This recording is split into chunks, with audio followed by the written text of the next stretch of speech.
Chapter 6 जादूगरनी बदला लेना चाहती है। लॉर्ड ग्रास्टोक शिकार कर रहे थे, या अधिक सटीक रूप से कहें तो वे चैम्स्टन हेडिंग में तीतरों का शिकार कर रहे थे। लॉर्ड ग्रास्टोक ने बेदाग और उचित पोशाक पहनी हुई थी। छोटी से छोटी बात पर वे फैशन में थे। निश्चित रूप से वे अग्रणी बंदूकधारियों में से थे। उन्हें खेल का निशानेबाज नहीं माना जाता था, लेकिन कौशल में जो कमी थी वो उन्होंने दिखावे से पूरी कर ली। दिन के अंत में निस्संदेह उनके पास कई पक्षी होंगे, क्योंकि उनके पास 2 बंदूकें और एक स्मार्ट लोडर था। एक साल में जितने पक्षी वे खा सकते थे उससे कहीं ज्यादा, भले ही उन्हें भूख लगी हो, जो कि उन्हें नहीं थी क्योंकि वे नाश्ते की मेज से उठे थे। बीटर वे तेज थे। सफेद स्मॉक पहने हुए पक्षियों को अभी अभी गोरस के एक टुकड़े में ले गए थे और अब वे विपरीत दिशा में चक्कर लगा रहे थे ताकि वे बंदूकों की ओर जा सकें। लॉर्ड ग्रास्टोक उतना ही उत्साहित था जितना उसने खुद को होने दिया था। खेल में एक ऐसा उत्साह था जिसे नकारा नहीं जा सकता था। उसने महसूस किया कि जैसे जैसे बीटर पक्षियों के करीब और करीब पहुंचते गए, उसकी नसों में खून का प्रवाह बढ़ता गया। एक अस्पष्ट और मूर्खतापूर्ण तरीके से लॉर्ड ग्रास्टोक को लगा जैसा कि वह हमेशा ऐसे अवसरों पर महसूस करता था कि वह कुछ हद तक प्रागैतिहासिक प्रकार की वापसी जैसी अनुभूति का अनुभव कर रहा था, कि एक प्राचीन पूर्वज का खून उसके अंदर गर्म हो रहा था। एक बालों वाला अर्धनग्न पूर्वज जो शिकार करके अपना जीवन व्यतीत करता था। और बहुत दूर भूमध्यरेखीय जंगल में एक और लॉर्ड ग्रास्टोक, असली लॉर्ड ग्रास्टोक, शिकार करता था। उसके द्वारा ज्ञात मानकों के अनुसार वह भी प्रचलन में था, बिल्कुल प्रचलन में, जैसा कि पहले निष्कासन से पहले आदिम पूर्वज था। दिन उमस भरा था, इसलिए तेंदुए की खाल पीछे रह गई थी। असली लॉर्ड ग्रास्टोक के पास निश्चित रूप से 2 बंदूकें नहीं थीं, या एक भी नहीं, न ही उसके पास कोई स्मार्ट लोडर था, लेकिन उसके पास बंदूकों या लोडरों या यहाँ तक कि सफ़ेद स्मॉक्स में 23 बीटर से कहीं ज्यादा कारगर कुछ था। उसके पास एक भूख थी, एक अनोखी लकड़ी की कला थी और मांसपेशियां थीं जो स्टील के स्प्रिंग की तरह थीं। उस दिन बाद में इंग्लैंड में लॉर्ड ग्रास्टोक ने उन चीज़ों को खूब खाया जिन्हें उसने नहीं मारा था, और उसने कुछ और चीज़ें पी ली जिन्हें बहुत शोर के साथ खोला गया था। उसने अपने खाने के हल्के निशान मिटाने के लिए अपने होठों को बर्फीले लिनन से थपथपाया, इस तथ्य से बिल्कुल अनजान कि वह एक धोखेबाज था और उसके कुलीन पद का असली मालिक उस समय भी दूर अफ्रीका में अपना भोजन कर रहा था। हालांकि वह बर्फीले लिनन का उपयोग नहीं कर रहा था, इसके बजाय उसने अपने मुंह पर भूरे रंग की बांह और हाथ की पीठ खींची और अपनी खून से सनी उंगलियों को अपनी जांघों पर पोंछा। फिर वह धीरे धीरे जंगल से होते हुए पीने की जगह पर चला गया, जहां चारों पैरों पर खड़ा होकर उसने अपने साथियों, जंगल के दूसरे जानवरों की तरह ही शराब पी। जैसे ही उसने अपनी प्यास बुझाई, उदास जंगल का एक और निवासी उसके पीछे रास्ते से धारा के पास आया। ये नूमा था, शेर, शरीर का रंग भूरा और अयाल काला, भौहें सिकुड़ता हुआ और भयावह, धीमी आवाज में खांसता हुआ दहाड़ता हुआ। वानरों के टार्जन ने उसे बहुत पहले ही सुन लिया था, लेकिन वानरों का आदमी तब तक पीता रहा जब तक कि उसका पेट नहीं भर गया। फिर वह धीरे धीरे उठा, जंगली जानवरों की सहज शालीनता और अपने जन्मसिद्ध अधिकार के अनुसार शांत गरिमा के साथ।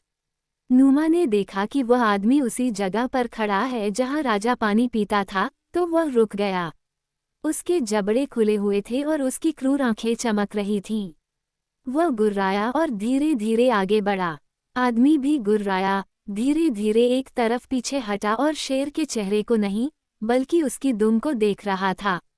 अगर वह तेजी से घबराए हुए झटकों में एक तरफ से दूसरी तरफ हिलने लगे तो सावधान रहना अच्छा होगा, और अगर वह अचानक सीधा सीधा और कठोर हो जाए तो कोई लड़ने या भागने की तैयारी कर सकता है।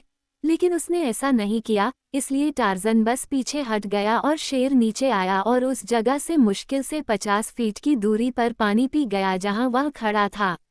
कल वे एक दूसरे के गले लग सकते हैं, लेकिन आज एक अजीब और समझ से परे समझौता था जो जंगल के जंगली लोगों के बीच अक्सर देखा जाता है। नूमा के शराब पीने से पहले टार्जन जंगल में वापस आ गया था और काले सरदार मबोंगा के गांव की दिशा में झूल रहा था। कम से कम 1 महीने पहले ही वानर पुरुष ने गोमंगनी को बुलाया था। जब से उसने छोटे टिबो को उसकी दुखी माँ के पास वापस भेजा था, तब से उसे ऐसा करने की इच्छा नहीं हुई थी। गोद लिए गए बालू की घटना टार्ज़न के लिए एक गुप्त घटना थी।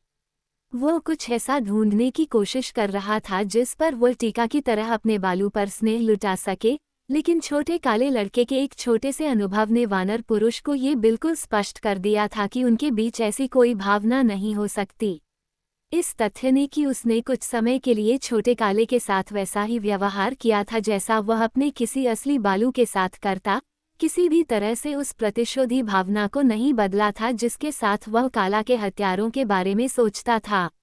गोमांगनी उसके घातक दुश्मन थे और न ही वे कभी कुछ और हो सकते थे। आज वह अपने अस्तित्व की एकरसता से थोड़ी राहत की उम्मीद कर रहा था, क्योंकि वह इस तरह की उत्तेजना में था जो उसे काले लोगों को लुभाने से मिल सकती थी। अभी अंधेरा नहीं हुआ था जब वह गांव पहुंचा और बाड़ के ऊपर लटके बड़े पेड़ के नीचे बैठ गया। नीचे से एक झोपड़ी की गहराई से एक जोरदार चीख सुनाई दी। यह आवाज़ टार्ज़न के कानों पर अप्रिय रूप से पड़ी, ये झकझोरने वाली और कष्टदायक थी। उसे यह पसंद नहीं आया, इसलिए उसने कुछ समय के लिए दूर जाने का फैसला किया, इस उम्मीद में कि यह बंद हो जाएगा। लेकिन हालांकि वह कुछ घंटों के लिए चला गया था, जब वह वापस आया तो चीख पुकार अभी भी जारी थी।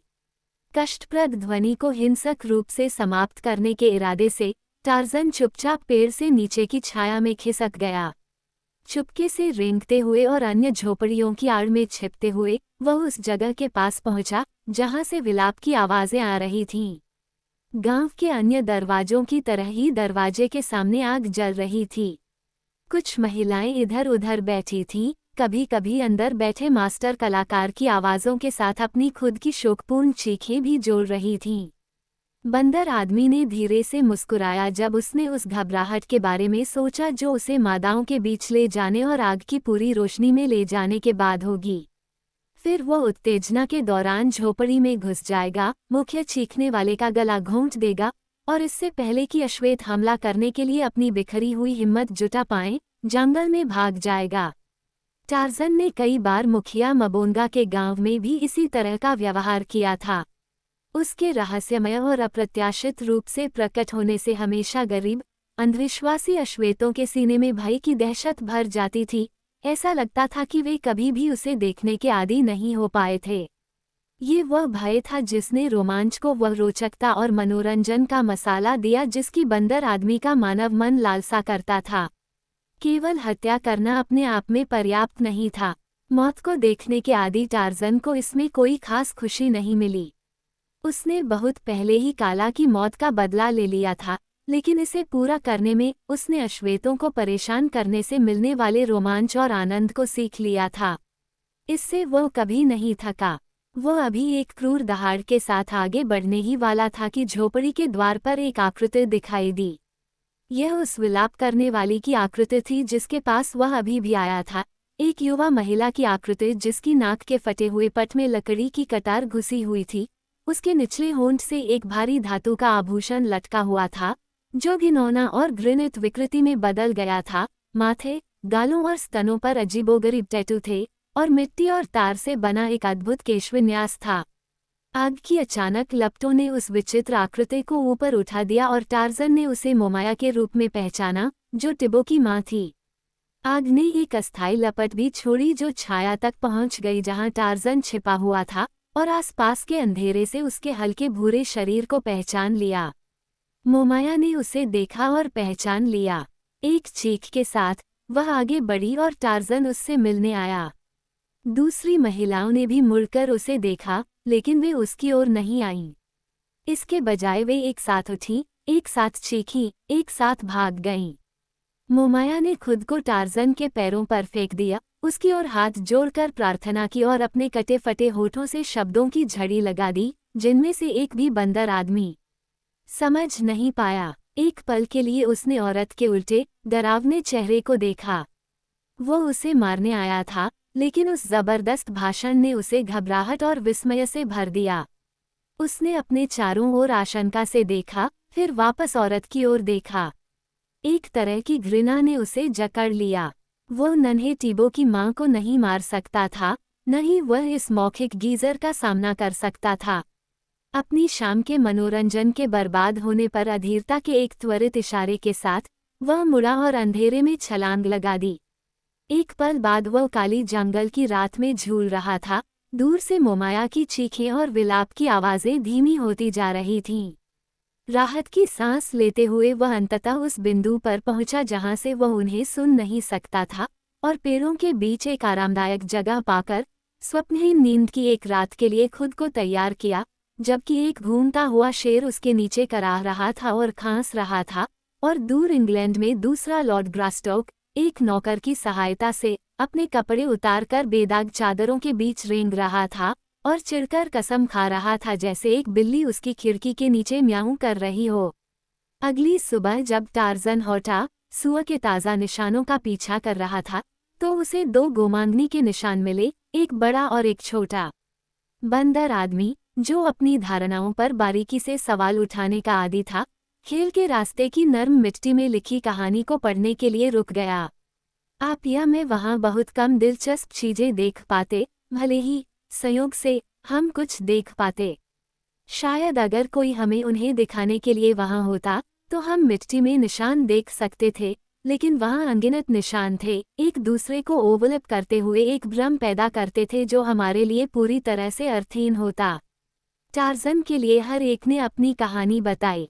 टेंटोर हाथी 3 सूरज पहले ही उस रास्ते से गुजरा था।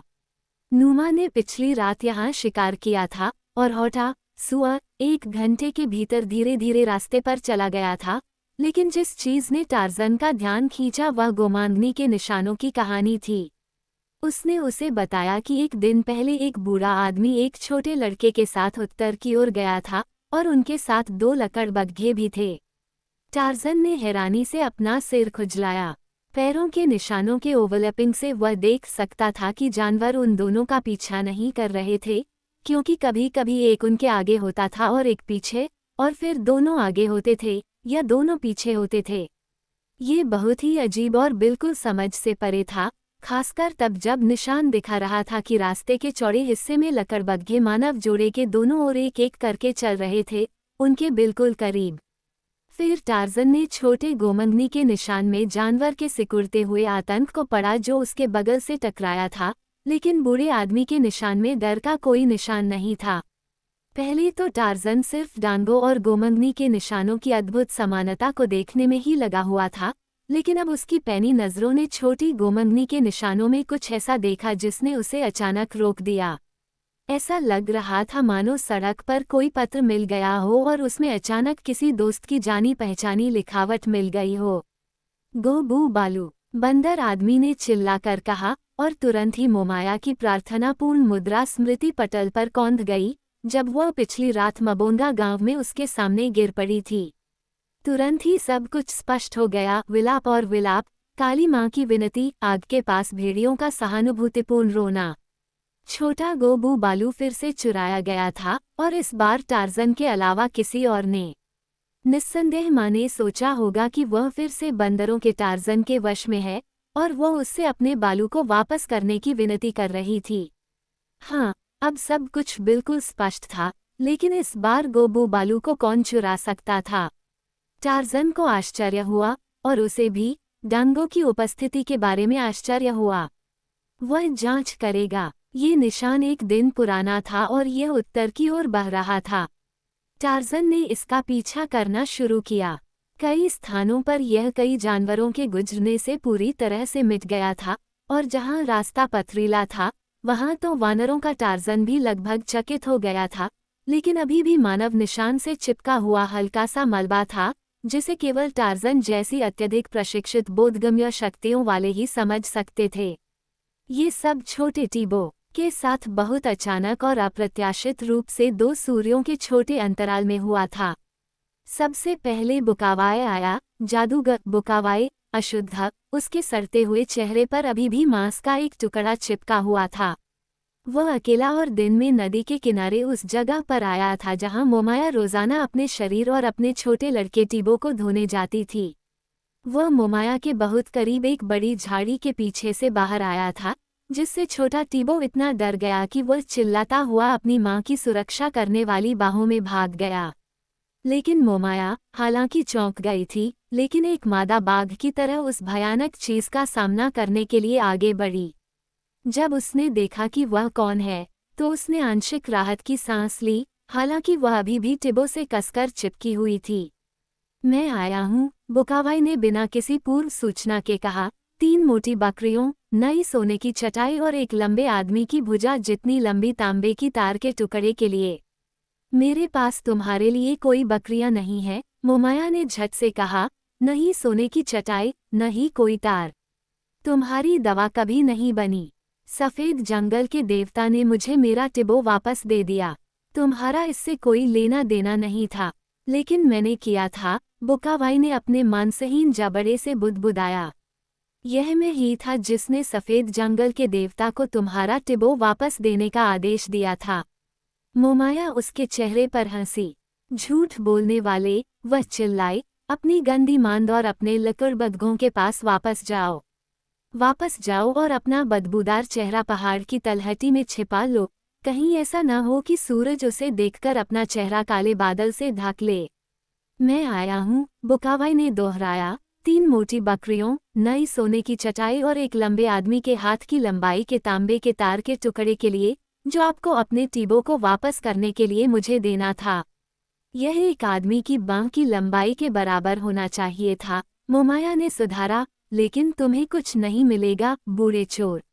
जब तक मैं अग्रिम भुगतान नहीं कर देता, तब तक तुम दवा नहीं बनाओगे। और जब मैं अपने गांव लौट रहा था, तो महान सफेद जंगल के देवता ने मुझे मेरा टिबो वापस दे दिया। उसे नुमा के जबड़े से मुझे दिया।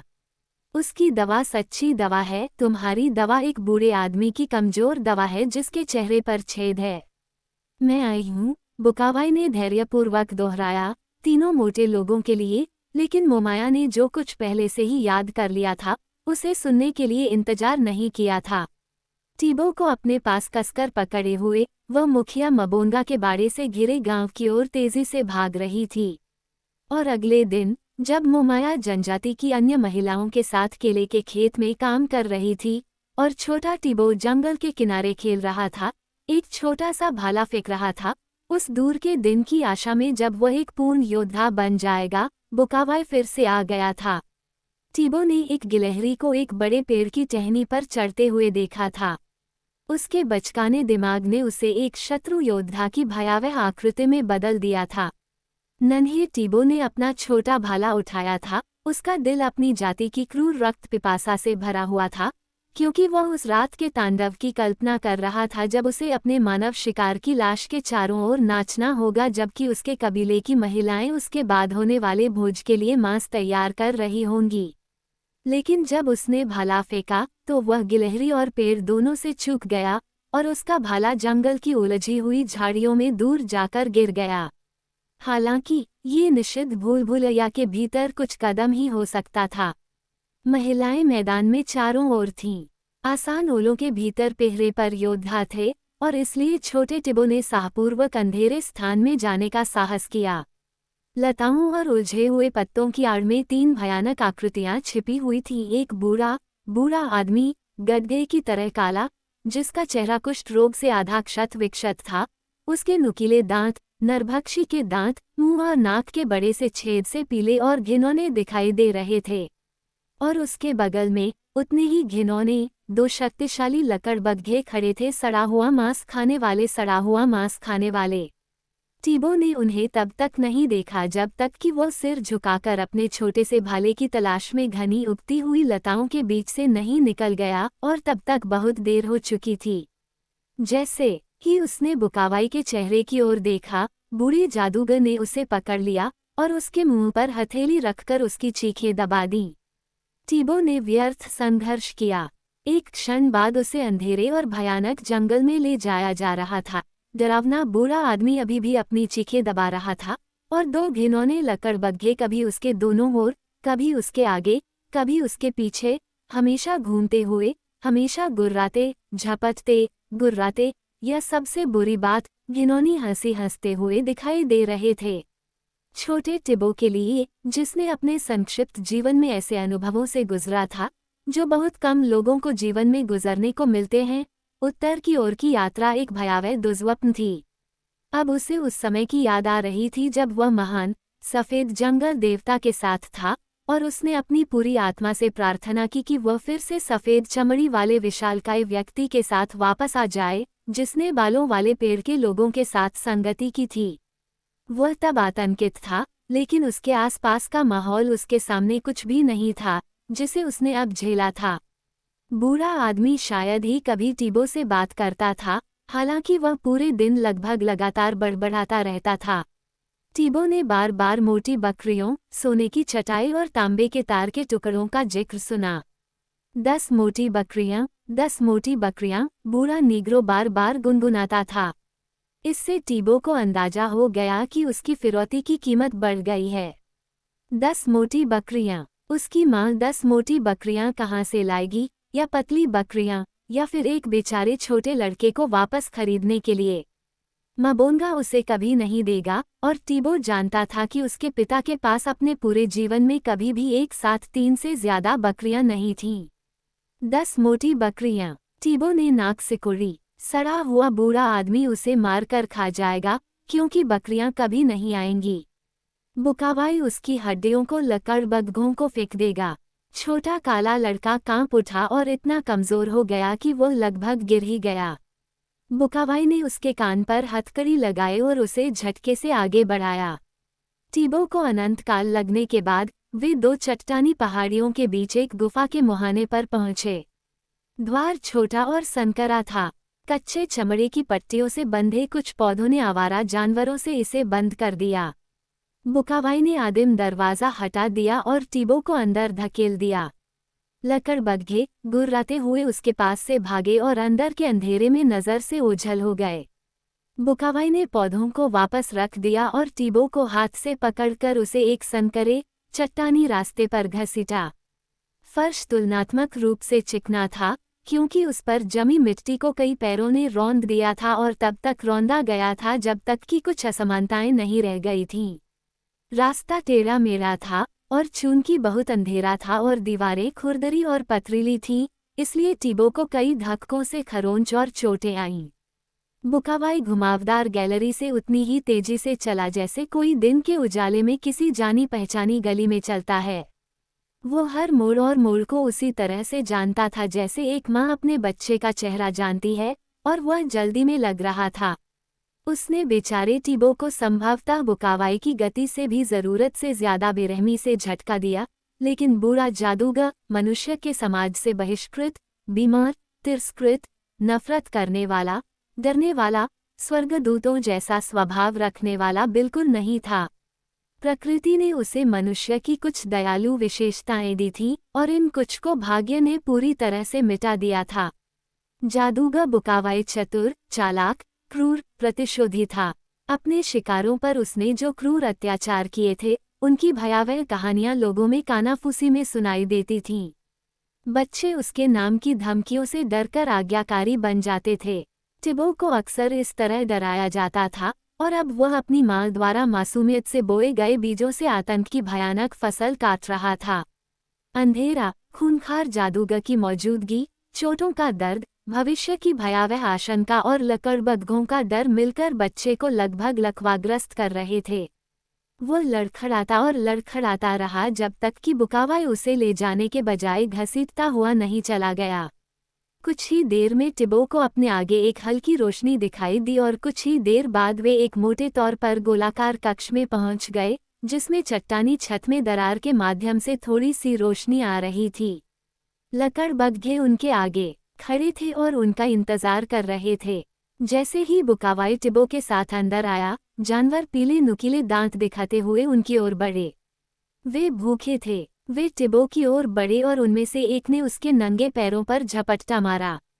बुकावाई ने कक्ष के फर्श से एक छड़ी पकड़ी और जानवर पर एक भयानक प्रहार किया, साथ ही साथ गालियां बकते हुए।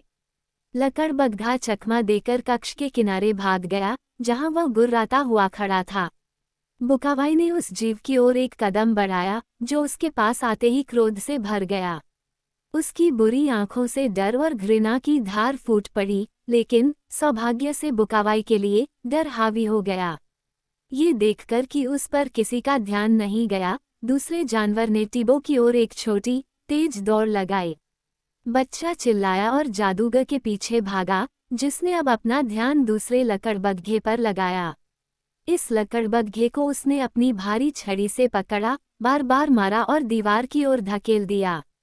वहां दोनों शवभक्षी ने कमरे का चक्कर लगाना शुरू कर दिया, जबकि मानव शवभक्षी, उनका स्वामी, अब राक्षसी क्रोध के पूर्ण उन्माद में उन्हें रोकने के प्रयास में इधर उधर भाग रहा था, अपनी लाठी से उन पर प्रहार कर रहा था और अपनी जीभ से उन्हें कोड़े मार रहा था, उन पर उन सभी देवताओं और राक्षसों के शापों को बुला रहा था जिन्हें वह याद कर सकता था, और भयावह आकृतियों में उनके पूर्वजों की बदनामी का वर्णन कर रहा था। कई बार कोई न कोई जानवर जादूगर के विरुद्ध खड़ा हो जाता, और तब टिबो भयभीत होकर अपनी सांस रोक लेता, क्योंकि अपने संक्षिप्त जीवन में उसने कभी भी मनुष्य या जानवर के चेहरे पर ऐसी भयावह घृणा नहीं देखी थी, लेकिन हमेशा भय जंगली प्राणियों के क्रोध पर हावी हो जाता था, जिससे वे गुर्राते हुए और नंगे दांत दिखाते हुए अपनी उड़ान फिर से शुरू कर देते, ठीक उसी समय जब टिबो को यकीन हो जाता कि वे बुकावाई के गले पर झपट पड़ेंगे। आखिरकार जादूगर व्यर्थ की खोज से थक गया। जानवर की तरह ही एक क्रूर दहाड़ के साथ वह टिबो की ओर मुड़ा। मैं 10 मोटी बकरियां, नई सोने की चटाई और तांबे के तार के 2 टुकड़े लेने जा रहा हूँ, जो तुम्हारी माँ उस दवा के लिए देगी जो मैं तुम्हें वापस लाने के लिए बनाऊंगा, उसने कहा। तुम यहीं रहोगे, वहाँ, और उसने उस रास्ते की ओर इशारा किया जिससे वे कक्ष में गए थे। मैं लकड़बग्घों को छोड़ दूंगा। यदि तुम भागने की कोशिश करोगे तो वे तुम्हें खा जाएंगे। उसने छड़ी को एक तरफ फेंक दिया और जानवरों को बुलाया। वे गुर्राते हुए और अपनी दुम को पैरों के बीच दबाए हुए आए। बुकावाई उन्हें गलियारे में ले गया और उसमें घुसा दिया। फिर उसने खुद कमरे से बाहर निकलने के बाद एक खुरदरी जाली को घसीटकर दरवाजे के सामने लगा दिया। यह उन्हें तुमसे दूर रखेगा, उसने कहा। अगर मैं 10 मोटी बकरियां और दूसरी चीजें नहीं ला पाया, तो मेरे जाने के बाद कम से कम उन्हें कुछ हड्डियां तो मिलेंगी। और उसने लड़के को अपने बहुत ही विचारोत्तेजक शब्दों के अर्थ पर सोचने के लिए छोड़ दिया। जब वह चला गया, तो टिबो ने खुद को जमीन पर फेंक दिया और डर और अकेलेपन के कारण बचकानी सिसकियां लेने लगा। वह जानता था कि उसकी मां के पास देने के लिए 10 मोटी बकरियां नहीं हैं, और जब बुकावाई वापस आएगा तो छोटे टिबो को मार दिया जाएगा और खा लिया जाएगा। वह वहां कितनी देर तक लेटा रहा, उसे नहीं पता था, लेकिन कुछ ही देर में वह लकड़बग्घों की दहाड़ से जाग गया। वे गलियारे से वापस आ गए थे और जाली के पार से उसे घूर रहे थे। वह अंधेरे में उनकी पीली आंखों को चमकते हुए देख सकता था। वे उठे और अवरोध पर पंजे मारने लगे। टिबो कांप उठा और कमरे के दूसरी तरफ चला गया। उसने देखा कि जाली जानवरों के हमलों से झुक गई और हिल गई। क्षण भर के लिए उसे उम्मीद थी कि यह अंदर की ओर गिर जाएगी और जीव उस पर हमला कर देंगे। थकावट से भरे भयावह घंटे धीरे धीरे बीतते गए। रात हुई और कुछ समय के लिए टिबो सो गया, लेकिन ऐसा लग रहा था कि भूखे जानवर कभी नहीं सोए। वे हमेशा जाली के ठीक पीछे खड़े होकर अपनी भयानक गुर्राहटें या अपनी भयानक हंसी हंसते रहते थे। टिबो अपने ऊपर चट्टानी छत में संकरी दरार से कुछ तारे देख सकता था और एक बार चांद भी पार हो गया। आखिरकार फिर से दिन का उजाला हुआ। टिबो बहुत भूखा और प्यासा था, क्योंकि उसने पिछली सुबह से कुछ नहीं खाया था और लंबी यात्रा के दौरान उसे केवल एक बार पानी पीने की अनुमति दी गई थी, लेकिन अपनी स्थिति के डर में भूख और प्यास भी लगभग भूल गई थी। दिन के उजाले के बाद बच्चे ने भूमिगत कक्ष की दीवारों में एक दूसरा छेद देखा, जो उस कमरे के ठीक सामने था, जहां लकड़बग्घे अभी भी भूखी निगाहों से उसे घूर रहे थे। ये चट्टानी दीवार में सिर्फ एक संकरा छेद था। ये कुछ फीट अंदर तक जा सकता था, या यह आज़ादी की ओर ले जा सकता था। टिबो उसके पास गया और अंदर देखा। उसे कुछ भी दिखाई नहीं दिया। उसने अपनी बांह को अंधेरे में फैलाया, लेकिन वह आगे जाने की हिम्मत नहीं कर पाया। टिबो ने तर्क दिया कि बुकावाई ने कभी भागने का रास्ता खुला नहीं छोड़ा होगा, इसलिए ये रास्ता या तो कहीं नहीं ले जाएगा या फिर किसी और भी भयानक खतरे की ओर ले जाएगा। लड़के के मन में उन वास्तविक खतरों के प्रति भय उत्पन्न हो गया था जिनसे वह भयभीत था। बुकावाई और दो लकड़बग्घे, उसके अंधविश्वास ने अनगिनत अन्य खतरों को भी जोड़ दिया, जिनका नाम लेना भी बहुत भयानक था, क्योंकि अश्वेतों के जीवन में जंगल के दिन की छायाओं और जंगल की रात की काली भयावहता के बीच अजीब काल्पनिक आकृतियां घूमती रहती थीं, जो पहले से ही भयावह रूप से आबाद जंगलों को भयावह आकृतियों से भर देती थीं, मानो शेर और तेंदुआ, सांप और लकड़बग्घा और अनगिनत जहरीले कीड़े उन बेचारे सीधे सादे प्राणियों के दिलों में आतंक पैदा करने के लिए काफी नहीं थे, जिनका भाग्य पृथ्वी के सबसे डरावने स्थान पर पड़ा है। और इसलिए छोटा टिबो न केवल वास्तविक खतरों से बल्कि काल्पनिक खतरों से भी डरता था। वह भागने के लिए जाने वाले रास्ते पर जाने से भी डरता था, कहीं बुकावाई ने जंगल के किसी डरावने राक्षस को न देख लिया हो। लेकिन असली खतरों ने अचानक लड़के के दिमाग से काल्पनिक लोगों को निकाल दिया, क्योंकि दिन के उजाले के साथ ही आधे भूखे लकड़बग्घों ने अपने शिकार से दूर रखने वाली कमजोर बाधा को तोड़ने के लिए अपने प्रयासों को फिर से शुरू कर दिया। अपने पिछले पैरों पर खड़े होकर उन्होंने पंजों से जाली पर वार किया। टिबो ने अपनी चौड़ी आंखों से देखा कि यह झुक गया है और हिल रहा है। वह जानता था कि यह इन दो शक्तिशाली और दृढ़ निश्चयी जानवरों के हमलों का सामना ज्यादा देर तक नहीं कर सकता। पहले ही एक कोना प्रवेश मार्ग के चट्टानी उभार से आगे निकल चुका था, जिसने इसे अपनी जगह पर रोक रखा था। एक झबरा अग्रबाहु कक्ष में बाहर निकला हुआ था। टिबो बुखार से कांप उठा, क्योंकि वह जानता था कि अंत निकट था। वह दूर की दीवार के सहारे खड़ा हो गया और जानवरों से जितना दूर हो सकता था उतना दूर हो गया। उसने देखा कि जाली और भी अधिक खुल गई है। उसने देखा कि एक क्रूर गुर्राता हुआ सिर उसके पीछे से निकल रहा है और मुस्कुराते हुए जबड़े उसकी ओर बढ़ रहे हैं। अगले ही पल दयनीय कपड़ा अंदर की ओर गिर जाएगा और दोनों उस पर टूट पड़ेंगे, उसकी हड्डियों से उसका मांस नोच लेंगे, हड्डियों को ही कुतर देंगे, उसकी अंतड़ियों पर कब्जा करने के लिए लड़ेंगे। तारांकिन। बुकावाई ने मोमाया को मबोंगा के सरदार की बाड़ के बाहर देखा। उसे देखते ही महिला घृणा से पीछे हट गई, फिर वह उस पर पूरी ताकत से टूट पड़ी, लेकिन बुकावाई ने भाले से उसे धमकाते हुए उसे सुरक्षित दूरी पर रखा। मेरा बच्चा कहाँ है? वह रो पड़ी। मेरा छोटा टिबो कहाँ है? बुकावाई ने अपनी आंखें खोली और आश्चर्य प्रकट किया। तुम्हारा बच्चा, उसने कहा। मैं उसके बारे में क्या जानूं, सिवाय इसके कि मैंने उसे जंगल के सफेद देवता से बचाया था और अभी तक मुझे अपना वेतन नहीं मिला है। मैं बकरियों और सोने की चटाई और तांबे के तार के टुकड़े के लिए आया हूं, जो कंधे से लेकर उंगलियों तक एक लंबे आदमी के हाथ की लंबाई के बराबर है। एक लकड़बग्घे का मल। मोमाया चिल्लाया। मेरा बच्चा चुरा लिया गया है और तुम, एक सड़ते हुए आदमी के टुकड़े, उसे ले गए हो। उसे मुझे लौटा दो या मैं तुम्हारी आंखें तुम्हारे सिर से निकाल दूंगा और तुम्हारा दिल जंगली सुअरों को खिला दूंगा। बुकावाई ने अपने कंधे उचका दिए। मैं आपके बच्चे के बारे में क्या जानता हूँ? उसने पूछा। मैंने उसे नहीं लिया है। अगर वह फिर से चोरी हो जाता है तो बुकावाई को इस मामले के बारे में क्या पता होना चाहिए? क्या बुकावाई ने उसे पहले भी चुराया था? नहीं, सफेद जंगल के देवता ने उसे चुराया था, और अगर उसने उसे एक बार चुराया तो वह उसे फिर से चुरा लेगा। यह मेरे लिए कुछ भी नहीं है। मैंने उसे पहले भी आपको लौटाया है और मैं अपना वेतन लेने आया हूँ। अगर वह चला गया है और आप उसे वापस चाहते हैं तो बुकावाई उसे वापस कर देगा। 10 मोटी बकरियों, एक नई सोने की चटाई और तांबे के तार के 2 टुकड़ों के बदले, जो एक लंबे आदमी के कंधे से लेकर उसकी उंगलियों के सिरे तक की लंबाई के होंगे। और बुकावाई बकरियों और सोने की चटाई और तांबे के तार के बारे में कुछ भी नहीं कहेगा, जिसका भुगतान आपको पहली दवा के लिए करना था। 10 मोटी बकरियां। मोमाया चिल्लाया। मैं इतने सालों में भी तुम्हें 10 मोटी बकरियां नहीं दे सकता। सचमुच 10 मोटी बकरियां। 10 मोटी बकरियां, बुकावाई ने दोहराया। 10 मोटी बकरियां, नई सोने की चटाई और तांबे के तार के 2 टुकड़े जिनकी लंबाई। मोमाया ने अधीर भाव से उसे रोका। रुको, वह चिल्लाई। मेरे पास कोई बकरी नहीं है। तुम अपनी सांस बर्बाद कर रहे हो। मैं अपने आदमी के पास जाती हूँ, तुम यहीं रुको। उसके पास सिर्फ 3 बकरियां हैं, फिर भी कुछ किया जा सकता है। रुको। बुकावाई एक पेड़ के नीचे बैठ गया। वह काफी संतुष्ट महसूस कर रहा था, क्योंकि वह जानता था कि उसे या तो भुगतान या बदला मिलना चाहिए। उसे दूसरे कबीले के इन लोगों के हाथों नुकसान का डर नहीं था, हालांकि वह अच्छी तरह जानता था कि उन्हें उससे डरना और उससे नफरत करनी चाहिए।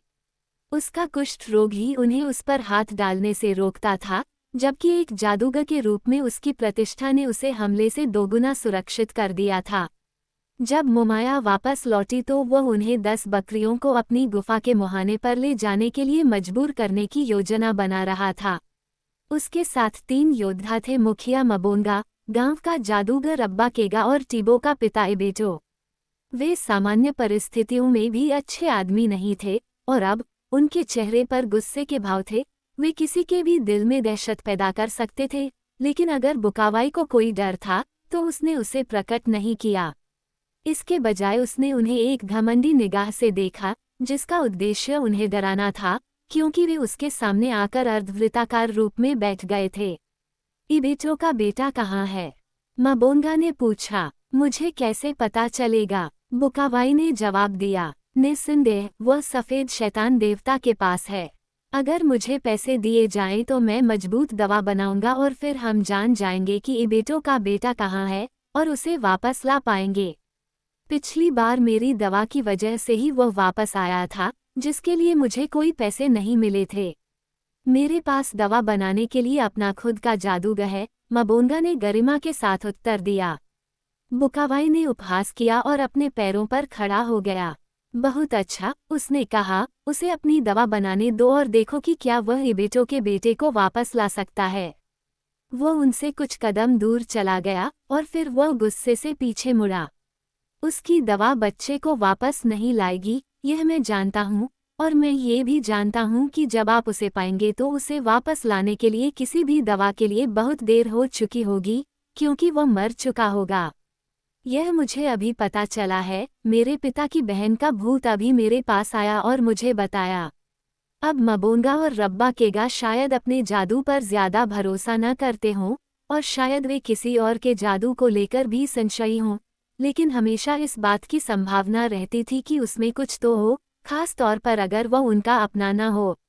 क्या यह अच्छी तरह से ज्ञात नहीं था कि बूढ़ा बुकावाई खुद राक्षसों से बात करता था और 2 तो लकड़बग्घे के रूप में उसके साथ रहते भी थे। फिर भी उन्हें जल्दबाजी में यह बात नहीं माननी चाहिए थी। इसकी कीमत पर विचार करना था, और मबोंगा का इरादा एक छोटे लड़के को वापस पाने के लिए 10 बकरियों को हल्के में देने का नहीं था, जो योद्धा की संपत्ति तक पहुंचने से बहुत पहले चेचक से मर सकता था। रुको, मबोंगा ने कहा, हमें तुम्हारा कुछ जादू देखने दो, ताकि हम जान सके कि यह अच्छा जादू है या नहीं। फिर हम भुगतान के बारे में बात कर सकते हैं। रब्बा केगा भी कुछ जादू करेगा। हम देखेंगे कि कौन सबसे अच्छा जादू करता है। बैठ जाओ, बुकावाई। भुगतान 10 बकरियां होंगी। मोटी बकरियां, एक नई सोने की चटाई और तांबे के तार के 2 टुकड़े जो कंधे से लेकर उंगलियों के सिरे तक एक लंबे आदमी की भुजा के बराबर लंबे होंगे, और यह अग्रिम रूप से किया जाएगा। बकरियों को मेरी गुफा में ले जाया जाएगा। फिर मैं दवा बनाऊंगा और दूसरे दिन लड़के को उसकी मां को लौटा दिया जाएगा। यह उससे ज्यादा जल्दी नहीं हो सकता, क्योंकि इतनी तेज दवा बनाने में समय लगता है। अब हमारे लिए कुछ दवा बनाओ, मबोंगा ने कहा। चलिए देखते हैं आप किस तरह की दवा बनाते हैं। मेरे लिए आग लाओ, बुकावाई ने उत्तर दिया, और मैं तुम्हारे लिए थोड़ा जादू करूंगा। मोमाया को आग जलाने के लिए भेजा गया, और जब वह चली गई तो मबोंगा ने बुकावाई से कीमत के बारे में बहस की। उसने कहा कि 10 बकरियां एक सक्षम योद्धा के लिए बहुत बड़ी कीमत है। उसने बुकावाई का ध्यान इस तथ्य की ओर भी आकर्षित किया कि वह, मबोंगा, बहुत गरीब है, कि उसके लोग बहुत गरीब हैं, और 10 बकरियां कम से कम 8 बहुत ज्यादा हैं। एक नई सोने की चटाई और तांबे के तार की तो बात ही छोड़िए, लेकिन बुकावाई अड़ा हुआ था। उसकी दवा बहुत महंगी थी और उसे इसे बनाने में मदद करने वाले देवताओं को कम से कम 5 बकरियां देनी होंगी। वे अभी भी बहस कर रहे थे जब मोमाया आग लेकर लौटी। बुकावाई ने थोड़ा सा अपने सामने जमीन पर रखा, अपनी बगल में रखी थैली से एक चुटकी पाउडर निकाला और अंगारों पर छिड़क दिया। एक कश के साथ धुएं का एक बादल उठा। बुकावाई ने अपनी आंखें बंद कर ली और आगे पीछे झूलने लगा। फिर उसने हवा में कुछ चक्कर लगाए और बेहोश होने का नाटक किया। मबोंगा और अन्य लोग बहुत प्रभावित हुए। रब्बा केगा घबरा गया। उसने देखा कि उसकी प्रतिष्ठा कम हो रही है। मोमाया द्वारा लाए गए बर्तन में थोड़ी आग बची थी। उसने बर्तन को पकड़ लिया, बिना किसी के देखे उसमें मुट्ठी भर सूखे पत्ते डाल दिए और फिर एक डरावनी चीख निकाली जिसने बुकावाई के दर्शकों का ध्यान उसकी ओर खींचा। इसने बुकावाई को भी काफी चमत्कारिक रूप से उसकी बेहोशी से बाहर ला दिया। रब्बा केगा ने देखा कि उसने मबोंगा, इबेटो और मोमाया का ध्यान आकर्षित कर लिया है। उसने अचानक बर्तन में फूंक मारी, जिसके परिणामस्वरूप पत्तियां सुलगने लगीं और बर्तन के मुंह से धुआं निकलने लगा। रब्बा केगा ने उसे सावधानी से पकड़ा ताकि कोई भी सूखी पत्तियां न देख सके।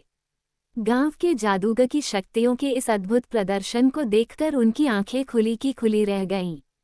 बाद में, बहुत उत्साहित होकर, उसने खुद को बाहर निकाला। वह चिल्लाया, उछला कूदा और भयावह चेहरे बनाए। फिर उसने अपना चेहरा बर्तन के मुंह पर रखा और ऐसा लगा जैसे वह अंदर की आत्माओं से बात कर रहा हो। जब वह इस तरह से व्यस्त था, तभी बुकावाई अपनी तंद्रा से बाहर आया। उसकी जिज्ञासा आखिरकार उस पर हावी हो गई थी। कोई भी उस पर जरा भी ध्यान नहीं दे रहा था। उसने गुस्से से अपनी एक आंख झपकाई, फिर उसने भी जोर से दहाड़ लगाई, और जब उसे यकीन हो गया कि मबोंगा उसकी ओर मुड़ गया है, तो वह अकड़ गया और अपने हाथों और पैरों से ऐंठन भरी हरकतें करने लगा। मैं उसे देख रहा हूँ, वह चिल्लाया। वह बहुत दूर है। सफेद शैतान देवता उसे नहीं पकड़ पाया। वह अकेला है और बहुत खतरे में है। लेकिन, उसने आगे कहा, अगर 10 मोटी बकरियां और दूसरी चीजें मुझे जल्दी से दे दी जाएं तो उसे बचाने के लिए अभी भी समय है। रब्बा केगा सुनने के लिए रुक गया था। मबोंगा ने उसकी ओर देखा।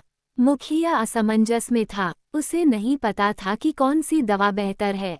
तुम्हारा जादू तुम्हें क्या बताता है? उसने रब्बा केगा से पूछा।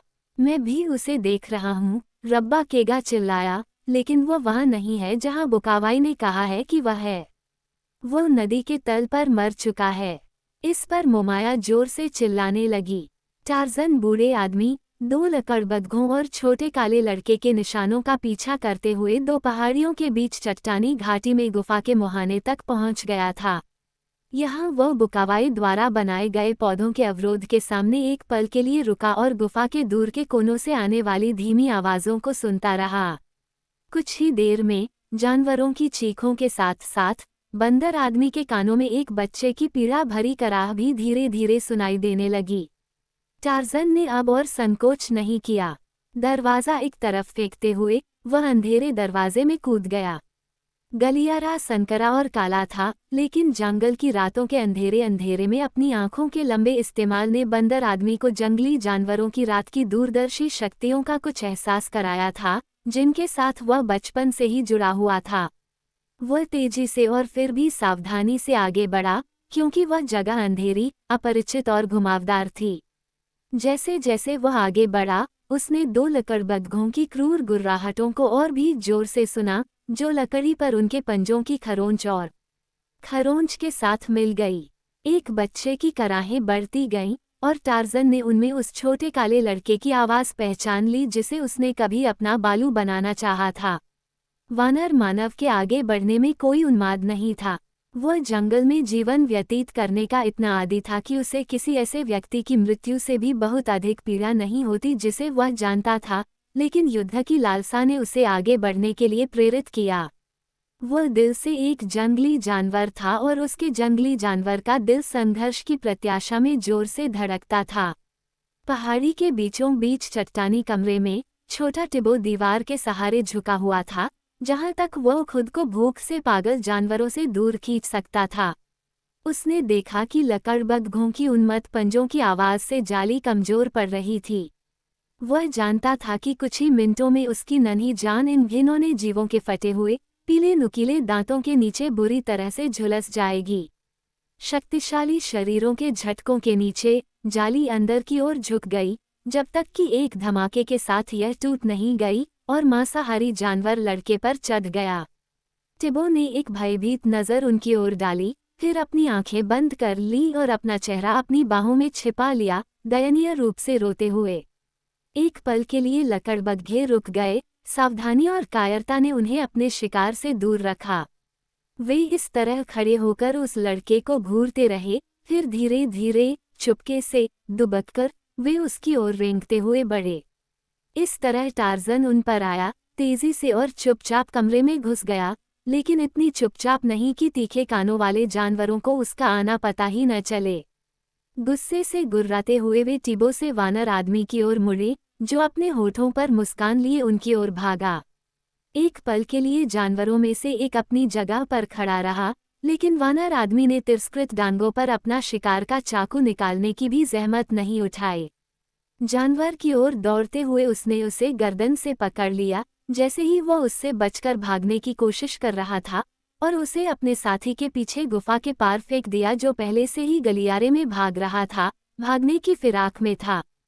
फिर टार्ज़न ने टिबो को फर्श से उठाया, और जब बच्चे ने अपने ऊपर लकड़बग्घों के पंजे और नुकीले दांतों के बजाय मानवीय हाथों को महसूस किया, तो उसने आश्चर्य और अविश्वास में अपनी आंखें ऊपर की ओर घुमाईं, और जब वे टार्ज़न पर पड़ीं, तो बच्चे के होठों से राहत की सिसकियां फूट पड़ीं और उसके हाथ उसके उद्धारकर्ता को इस तरह जकड़ लिए जैसे कि सफ़ेद शैतान देवता जंगल के सबसे अधिक भयभीत करने वाले प्राणी नहीं थे।